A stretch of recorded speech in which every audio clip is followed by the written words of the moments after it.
Hood, as I always call the guru of ACT and SAT testing. Mister, I take them for fun. How are you doing today, Bobby? I'm doing great. Very glad to be here and continue, our conversations we've had the last, couple of times we've, done this. We've really gotten back to the basics of like simplifying this whole process and just knowing what's important when you're starting out the process. Because now, juniors are right now starting to think about starting to really get serious about studying for tests.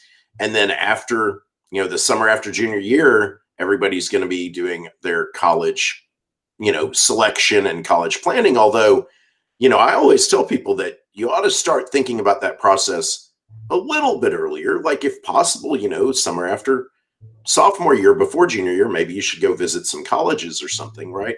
And I do help students with college admissions, but that's not really my number one thing.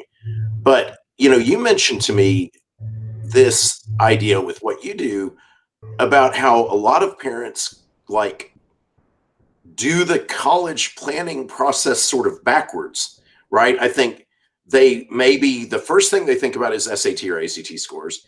Then they start thinking about colleges. But in what you do, I had never thought about it till I talked to you about how you can make this process make a lot more sense. So, I mean, I'd really like just to hear you talk about it from the very basics. Like, so what does this mean that people are kind of doing it out of order?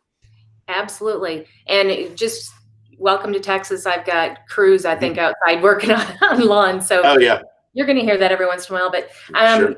Bobby, here's what I always see. It's the one critical piece of information that as families, we've consistently not done this right. Now, are some doing it right? Sure. Most families not. And that's this. Most families, when they're thinking about college planning, they're going out and looking at colleges.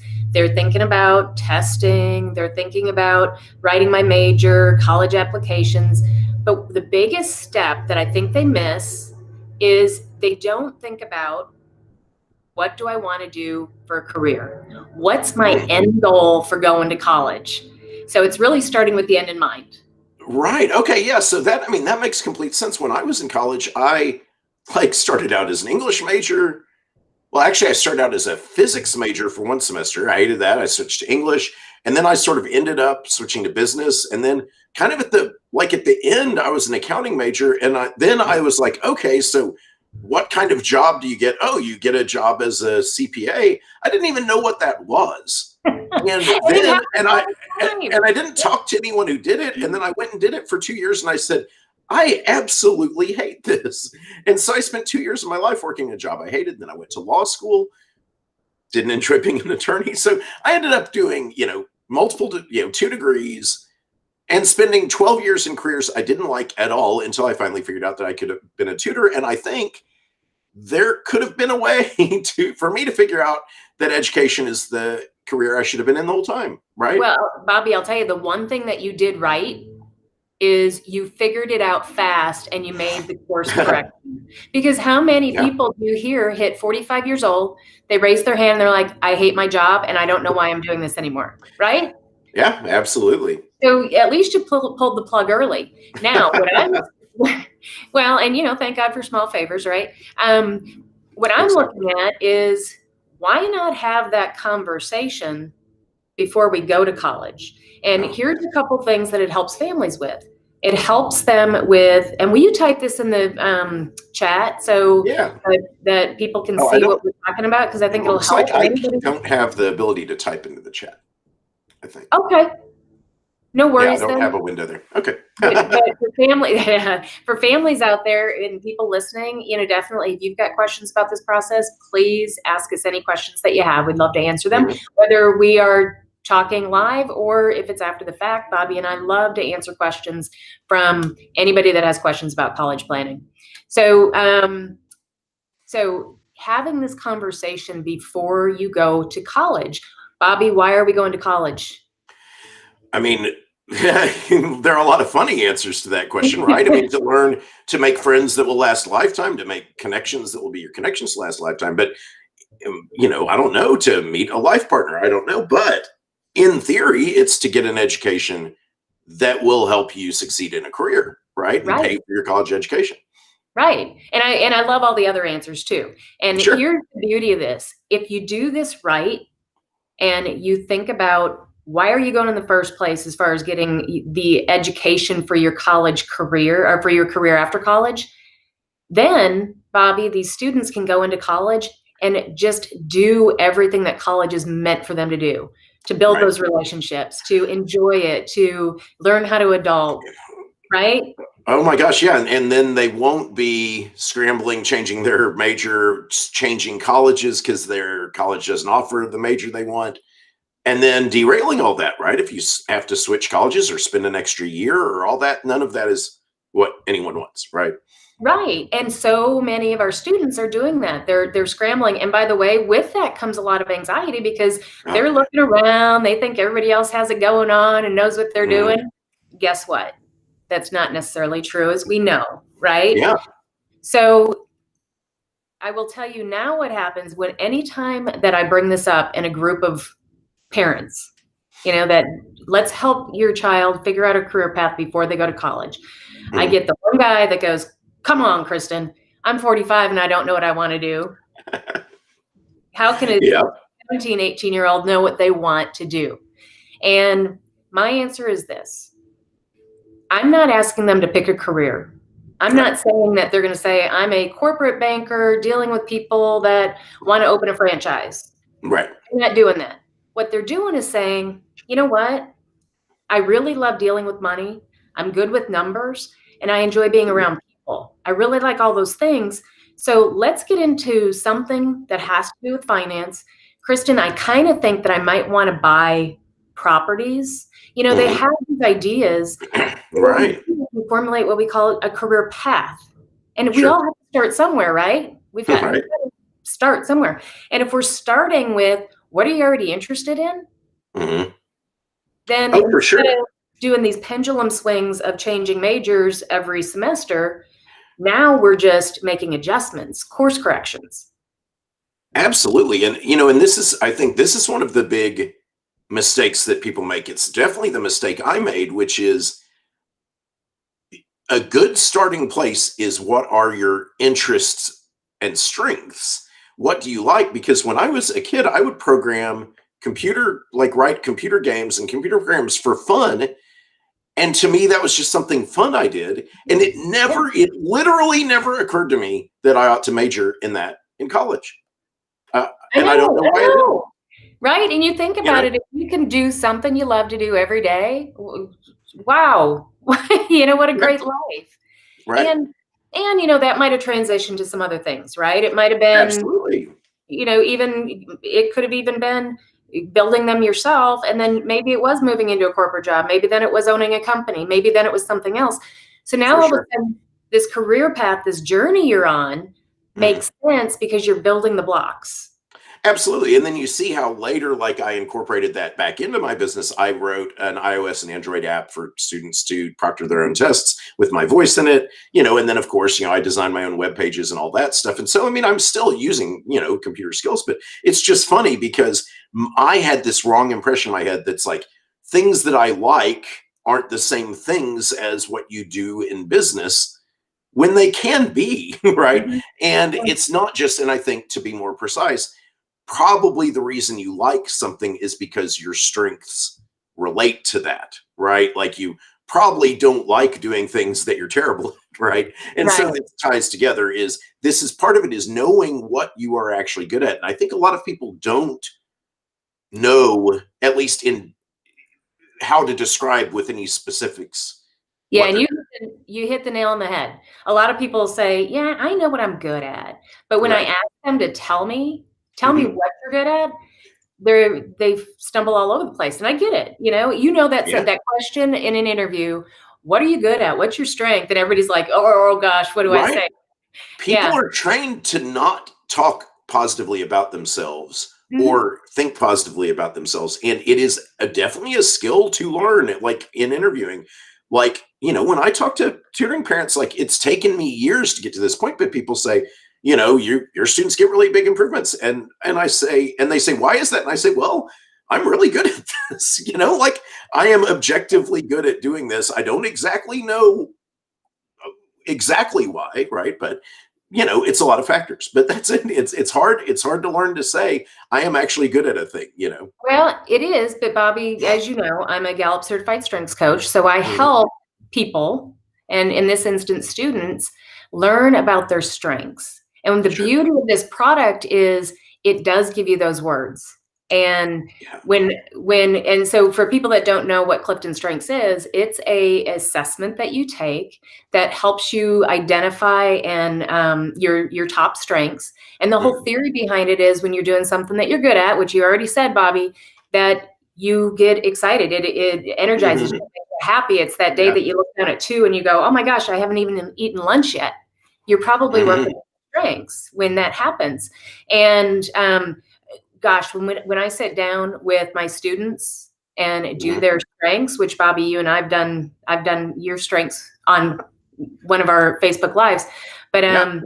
I am telling you, they grow 2 inches every time. They're like, oh my gosh, Kristen, I am good at that. And I'm like, I Right. know you're good at it because you just gave me 3 examples of how you're good at that. And it's so powerful for them to be able to say that because now they have the words to be able to tell people what they're good at. Absolutely. And so I think this is actually really fascinating because I also always knew, well, I like these things. I feel like I'm good at these things. But when I went through the Clifton Strengths with you, it's so interesting how, like I just said a minute ago, like I'm not exactly sure why tutoring is something I'm very successful at. And then now I'm looking back at the when you and I did it. And so my number one strength was input, right? Which is bringing in lots of information, right?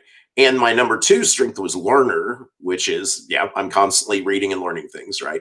And Mhm. then my next of the top five strengths were maximizer, futuristic, and relator, right? And the relator is a really big thing because once you add in relator, that's where tutor or teacher, because input and learner could be a scientist, could be, right, many careers. But when you Sure. put that all together, those five things, like you say input and learner, that's one thing. Then add in relator, that makes tutoring a thing, or education or teaching, right? And then maximizer and futuristic, that definitely makes sense that I am now a one man, one person shop where I am kind of on the cutting edge of tutoring techniques Right. and doing my own shop and building for the future for myself.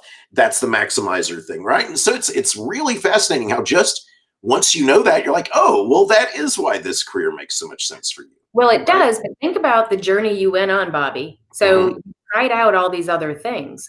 Think Mm-hmm. about if you would have had that knowledge going into college and to Yeah, be able to say, well, hold on, I know I enjoy these things. And if I'm not able to do them in my work, then I'm probably not going to enjoy my work. it's So, it's yeah, really easy to look at that list and know going and being an associate at a law firm is not going to work out, right? You can look at that list and go, no, that is too independent of a person to be in that role.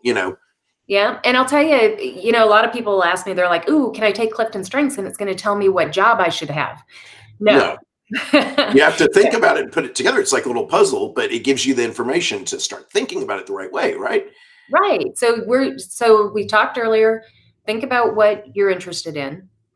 Think about the skills that you have from Hmm. school. Were you good at math? Were you good at reading? What were you good at? And now we've kind of got some ideas. And then Right. you add strengths on top of that. And you can say, okay, when you're in this role, Hmm. now you can choose to do the things that you're good at. I'm trying to think of a good example of that. So I had a client that he went to school to build or model characters in video games because he loved video games, right? So I think he did a good job saying, I love video games and I love everything about it. Let me study that.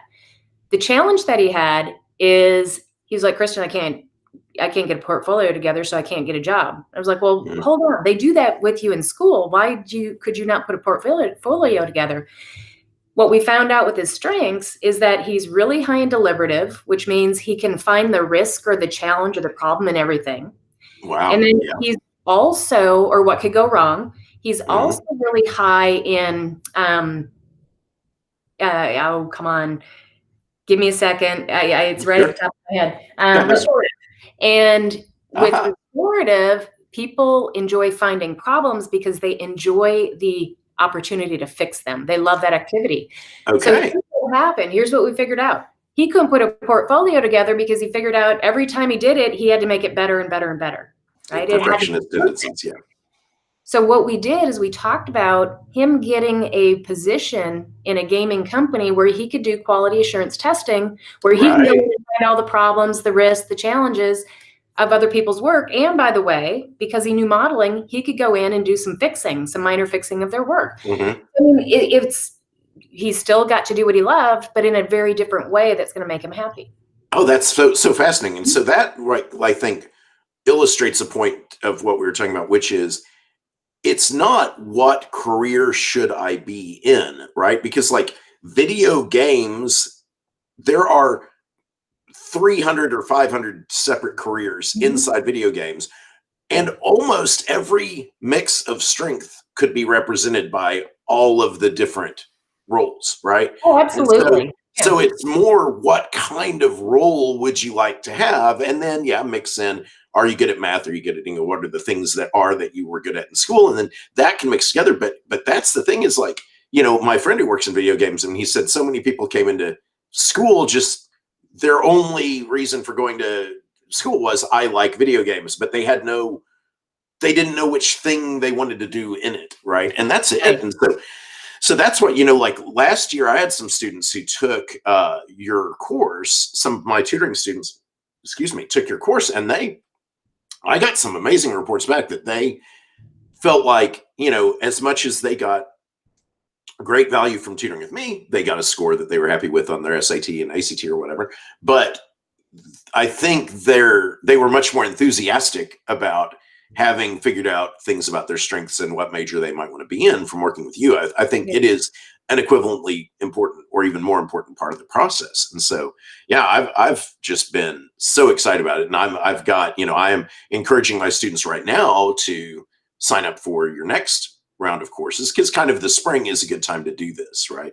It is. And I'll tell you, Bobby, it's anytime's a good time to do it, right? Sure. It's just having these conversations and getting the juices flowing on, Mm-hmm. and really, when you put the logic out there for people and say, okay, why are we going to college? It's to get a career.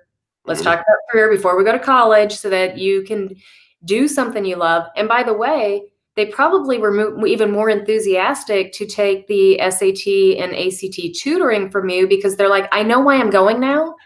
Yeah. I know which school has the things that I need, and I need this Mm-hmm. score to get into that school and to get scholarships and merit and all that stuff. So now there's purpose behind it. Absolutely right. Once a student, like, students don't really understand or care about standardized tests or anything until first thing they hear their friends suddenly start talking about scores and, like, and what they got. And then suddenly it becomes cool to have gotten a good score. But then it's as soon as they go and look at a college and like, oh, if you want to be in the business school, you better have this score. Or if you want to be in the engineering school, you better have this score. And suddenly they're like, oh, okay.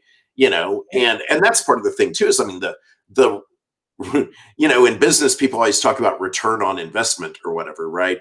And a lot of, you would think that, like in tutoring, that the idea is to get a higher score on the test so that you can get into a more elite, more selective college.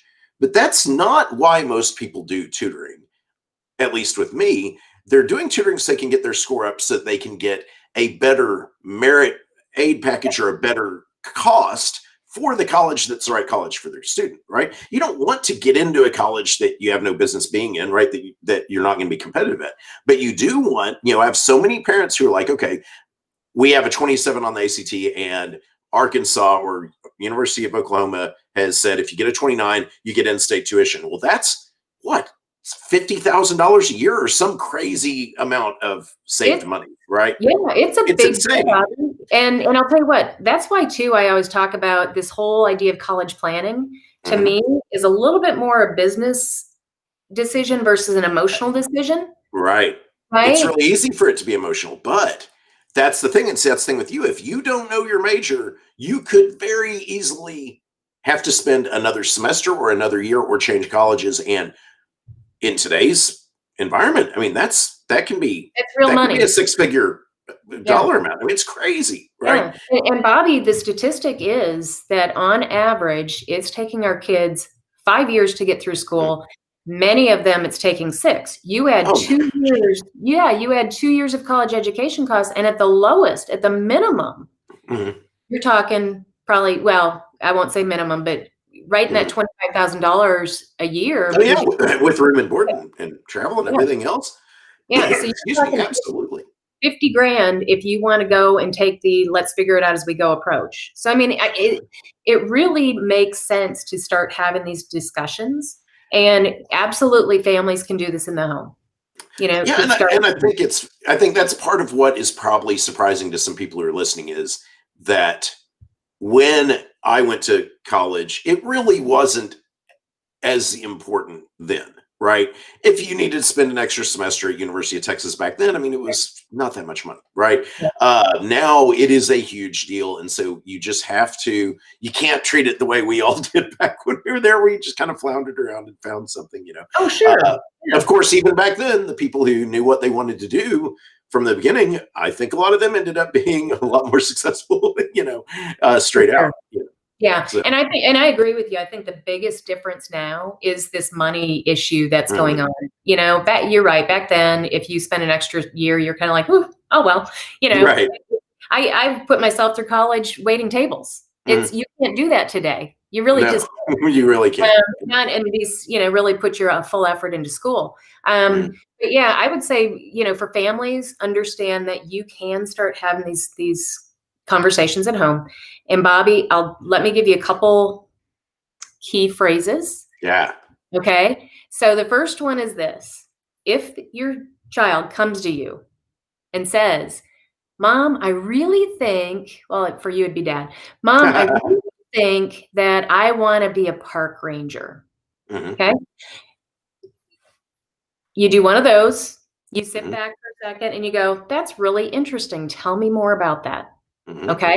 Because here's what happens: parents have so much power mhm, because we've been so involved with these kids' lives more than ever in any mhm. generation Yeah. that our first reaction is going to either deflate them Mhm, or blow them up or just mhm. open them up. I think open them up is the best result you want. Yeah. Here's what I've learned. If there's something that is not realistic, they're going to talk themselves out of it 9 times out of 10. You don't have to worry about that. Absolutely. And you can redirect them to, okay, let's explore why and what are all the areas, what are all the jobs, right? Or what does That it take? relate to this. And what does that really look like? Mhm. Oh, how do you feel about being in a, cabin by yourself out in the middle of Right. nowhere, 3, 4 months at a time? Now when you're speaking about it logically, they'll go, "Oh, Right. I don't But know that I wanna be a park ranger." But right. what it does is it leads you to the next step. What about being a park ranger looked interesting to you? Well, mom, it was Mhm. about being outside. Well, hey, I know you love to hunt and fish. Let's talk about what jobs are around hunting and fishing. So Yeah. now you're directing them, right? Yeah. Um, and of course, we always have to remember that as parents, we're stupid at this age. We just are. Yeah. Right. It's what happens.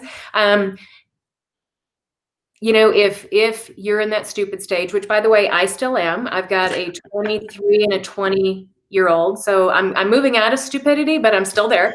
Um, we're here to help, right? You've got resources, you've got Yes. school counselors, you've got whatever you need to reach out to, just at least start the conversation. Mhm. Yeah. Absolutely. Yeah. I Yeah. mean, that's great. I mean, that's kind of what we wanted to do here is just, I think so few people knew about this idea. And I think it's really important to redefine, like, okay, what get the priorities in order, right?